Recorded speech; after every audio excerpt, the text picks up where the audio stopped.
Hello everyone, it's Ogie from Dudes Reef back again with another video. Now, after about 4 or 5 years, the trusty old Tunze powerhead has finally gone ahead and bit the dust. It's still running, believe it or not, but the impeller, the bearing's worn out and it's completely wobbling and hitting the edge of the cage. Now, I've currently got it off on recording because the noise is unbearable and I can't stand it. Now, for those who know me, they know that I like a quiet reef tank and they know I like quality equipment. Previously, I've gone with Jabo, J-Bow, J-Cod on my bigger tanks just because of cost savings. And I think just about everyone has had the same experience. After a year or two, the powerheads die. Now, if the market being the way it is, paying $200 for a Jabo is not that economical when it's going to die in a year or two. When if you pay a little bit more, you can probably get a lot better and a lot more reliable pump. So on that note, let's go ahead and look at what I purchased. And I just want you to let you know that I've been obsessing about this for weeks before I finally made my decision. So this is the Dalua Great White Wavemaker. This is the first time I've ever purchased a Dalua product. It's an Australian company. With all the other products, their skimmers and all such, they have great reviews. And this little thing cost me $230 off eBay, which is actually quite reasonable. Not that much more expensive than a Jabo of a similar quality. Now, sorry, by quality, I mean similar litres per hour. Definitely not quality because, yeah, Jabo quality, unfortunately, is not there. So this pump does 10,000 litres per hour, which is more than enough turnover for this 3-foot tank. I think it's about 40 or 50 times turnover if I run this at max. Now, you have to remember that I run a softy dominated tank, so this pump is more than enough. I'm probably only going to run it at 50%, if that, and in the future, I probably would like to get a second one just to get a bit of different directional flow. Now, let's go ahead and open this thing up. I've never opened this box before until just now. I ended up cutting it. That's about it. So, oh, this is pretty cool. Wow. So this is max level markers for your sump. That's pretty cool. That's very handy. I've got a custom made, I guess, DIY sump. So sometimes my level fluctuates if I adjust my valve. So it's nice to have a marker to know where I need to go. Good old instruction manual. That's pretty cool. Bit of cable management sleeve. Haven't seen that ever been provided before by any pump manufacturer. This is very well wrapped in bubble wrap and foam. So typical power supply. I'm guessing this goes to the pump itself. Australian cord. It has a controller, which is pretty cool, pretty simple.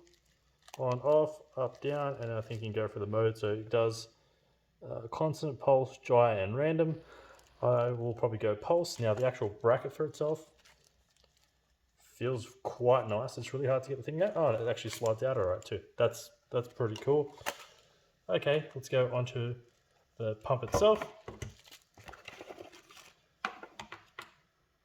This thing is tiny, wow. For comparison, my hand, Samsung S10 phone, this thing is tiny. And it allegedly does 10,000 litres an hour. Oh, this is really cool. I haven't seen a manufacturer do this. These little things are for cable management. That's really cool. Certification. I have no idea, sorry about the noise, what this button does. I'll have a look later. And here is the magnet. Pretty cool for a little rubber.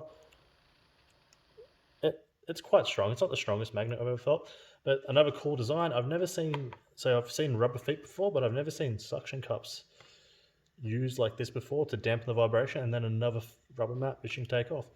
Cool. And now some people say there's a similar type of Higer with this kind of cage. They say it's hard to clean. Okay. I'm just going to have to look at the instruction manual on how to take this apart because I am not quite sure.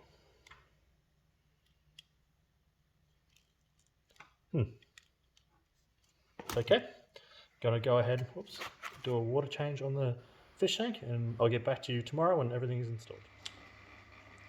So this is why I'm replacing the Tunze.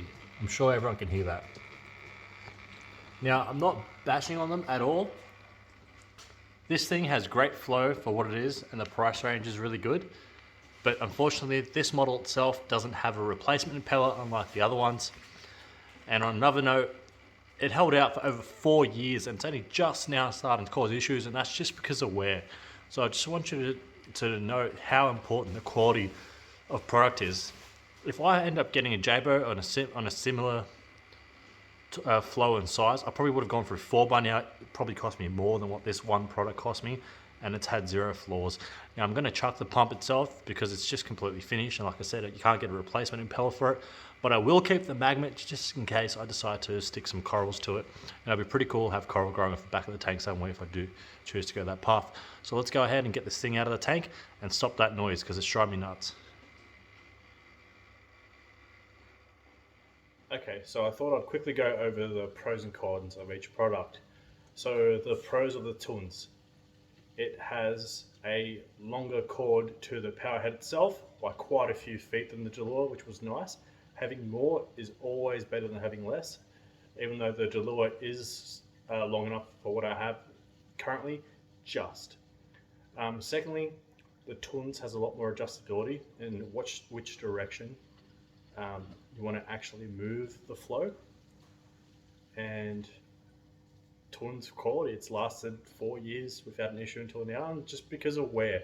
And again, I'd probably keep the pump if I could get a replacement part, but electronics living for 4 years is quite a long time, especially being in salt water constantly. And now the pros of the Dalua. Dalua has cable management, which I've never seen before. It's given me some stickers to mark the waterline myself, which is pretty weird for a wavemaker, but still cool. And it's actually got different options to mount the controller. It's actually a little sticker thing that I found, which is pretty cool. It's obviously cheaper than the Tunze. It's apparently a very good product. And it's got a very small form.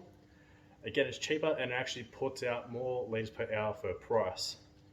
The cons of the Dalua, it's got an extra power pack for the power supply, which the Tunze didn't need, so that's quite annoying. So you're going to make extra room in your cabinet. Obviously, the adjustability isn't there.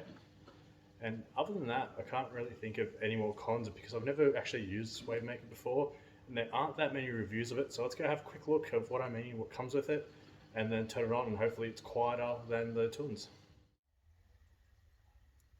I also forgot to mention another pro of the Dalua, sorry. It actually has a lot more controllability than the Tunze has because it's got pulse and gyre and a bunch of other settings. I'm pretty sure you can read them on camera. No, you can't. But I did say them earlier in the video, so it has a lot more controllability. So I figured out what this thing is, which is pretty cool. You can actually just, instead of hard mount to the controller, you can hang it. I actually end up using double-sided tape, which is easy removable and doesn't damage your cabinet.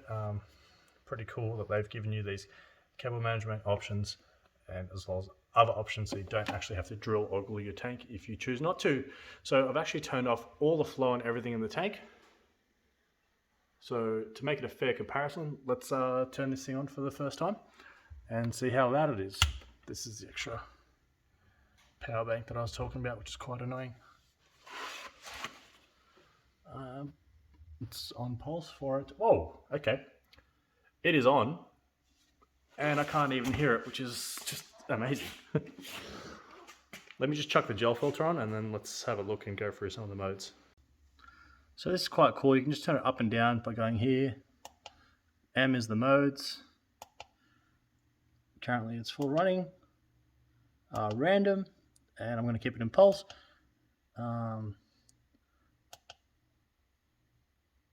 That is how strong each pulse is, I do believe. Okay, this goes up, I don't know how high. I'm going to have to go read through the instruction manual. Let's have a quick look what's going on in the tank itself. Yeah, so this little power head is producing quite a bit of flow. This is a 3-foot tank that's 2 feet deep. So I don't think that's on max, so let's go ahead and I'm just going to read through the instructions. Sorry about this. Okay, so the intensity goes up to 20, I just found out. This is max intensity on just constant flow. This is a very, very small power head. This little thing has quite a bit of power in it. This is way more than the Tunze ever delivered. Of course, the Tunze's been a lot weaker power head anyway. But the one thing I do notice is that the flow pattern is quite a bit wider, just for all the particles that it's picking up off the ground, which the Tunze wasn't doing at all. I don't know if you can see all the particulates floating in my tank. Again, I didn't have any of these floating around before because I didn't have enough flow. So this is good. It's clearly getting behind the rocks, even though I have it angled towards the front of the skate. So I'm just going to go ahead and turn that down a bit because it's actually probably too much flow, and go from there. Now, I can only hear it when I'm directly above the tank, and that's on absolute max flow. So once I got all my water flowing and stuff like that, I'm not even going to hear it. I'm very, very impressed with this product. So it was extremely easy to set up. It's affordable. It clearly does a lot of water flow, which is amazing. And it's really, really quiet for what it is. And the form factor is very good. So I'll let you guys know in 6 months to a year's time on how this product is going. And if anything goes wrong, how the customer service is. And I'll keep you posted. So thanks for watching, and I hope you enjoyed my mini equipment upgrade. Now in the future, I will probably be getting at least one more of these as I start putting more and more SPS in this tank and stuff like that. But we'll see where the tank goes because I still have the soft debug. It's just so easy to keep soft corals and the movement looks so good. So thanks for watching, and please subscribe.